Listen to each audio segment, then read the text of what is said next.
4 lewru Disambaru hitande 2024 hukumawa hakkilanki ilmu kimiyyaku e aadaji fina tawa ɗi dondunu ga windere UNESCO watti fijo hitande hesere nde setto leydi China latti der fina tawaji lesɗe windere.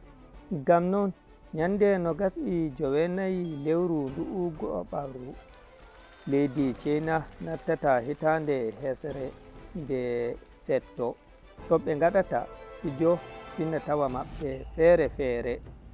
Ngam nohon kode Radio International TV hawtande CGTN fulfulde suudu cakol kubaruji leydi China hawti koppi ngam waddanki on no fijirle feere-feere e fina tawa leydi China wontiri. Ko giɗɗon andon dow fiji fina tawa leydi China. Har mare da zan koya muku a yau ita ce lauren tsoho kenan. Yadda wannan tsoho wato lauren ke nuna kwarewarsa ta wasan horizontal bar ya burge masu kallo gware da gaske.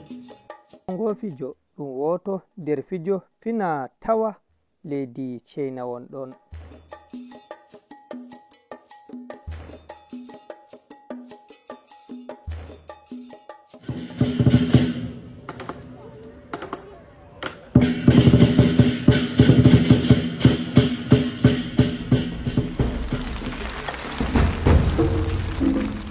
Ngam non sey gonɗo e kode Radio International Abuja dow hello amen ngo Facebook kode media nyande alarba 29 lewru go'abrundu hitande 2025 e channel YouTube amen dow YouTube kode TV ema TikTok amen kode TV ngam yiki fijo feere-feere ngo fina tawa leydi China hawtande e kawtal koppi suudu cakol kubaruji leydi China CGTN.